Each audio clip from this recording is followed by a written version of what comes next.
అకాల వర్షాలను దృష్టిలో ఉంచుకొని పత్తి రైతులు 2-3 రోజులు ఆగి పత్తిని ఆరబెట్టుకొని కొనుగోలు కేంద్రాలకు తీసుకురావాలని నల్గొండ జిల్లా కలెక్టర్ ఇలా త్రిపాఠి విజ్ఞప్తి చేశారు.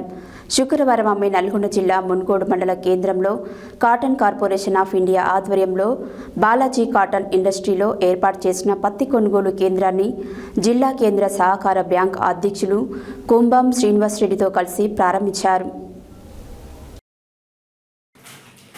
అకాల వర్షాలను దృష్టిలో పెట్టుకొని పత్తి రైతులు 2-3 రోజులు ఆగి పత్తిని ఆరబెట్టుకొని కొనుగోలు కేంద్రాలకు తీసుకురావాలని నల్గొండ జిల్లా కలెక్టర్ ఇలా త్రిపాఠి విజ్ఞప్తి చేశారు.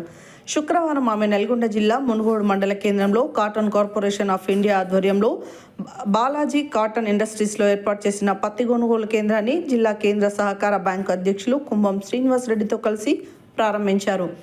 ఈ సందర్భంగా జిల్లా collector cotton corporation of India అధికారులు మిల్లర్లతో ముఖాముఖి మాట్లాడారు. రైతులకు ఎలాంటి ఇబ్బంది కలిగించకుండా పత్తిని కొనుగోలు చేయాలని చెప్పారు. ఈ సందర్భంగా జిల్లా కలెక్టర్ డీసీసీబీ చైర్మన్లు పత్తి తేమ శాతాన్ని పరిశీలించారు. అంతేకాక తూకం యంత్రం ద్వారా తూకాన్ని పరీక్షించారు. తేమ 8 నుండి 12% లోపు ఉండే విధంగా కొనుగోలు కేంద్రాలకు తీసుకురావాలని కలెక్టర్ రైతులకు చెప్పారు.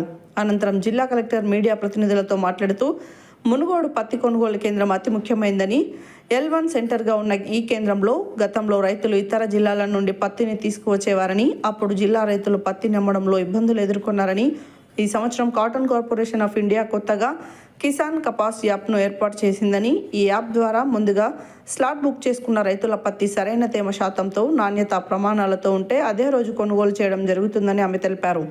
ఒక సీజన్లో రైతు 3 సార్లు స్లాట్ బుక్ చేసుకోవచ్చని, ఒకవేళ ఏదైనా కారణం చేత బుక్ చేసుకున్న స్లాట్ను క్యాన్సిల్ చేసుకోవచ్చని, ఆ స్లాట్ అలాగే ఉంటుందని స్పష్టం చేశారు. డీసీసీబీ చైర్మన్ కుంభం శ్రీనివాస్ రెడ్డి, రెవెన్యూ అదనపు collector J Srinivas, cotton corporation of India అధికారి బాలాజీ నింజే, చండూరు ఆర్డీఓ శ్రీదేవి, పౌర సరఫరాల జిల్లా మేనేజర్ గోపీకృష్ణ, మార్కెటింగ్ ఏడీ ఛాయాదేవి, ఇతర అధికారులు, ప్రజాప్రతినిధులు కలెక్టర్ వెంట ఉన్నారు.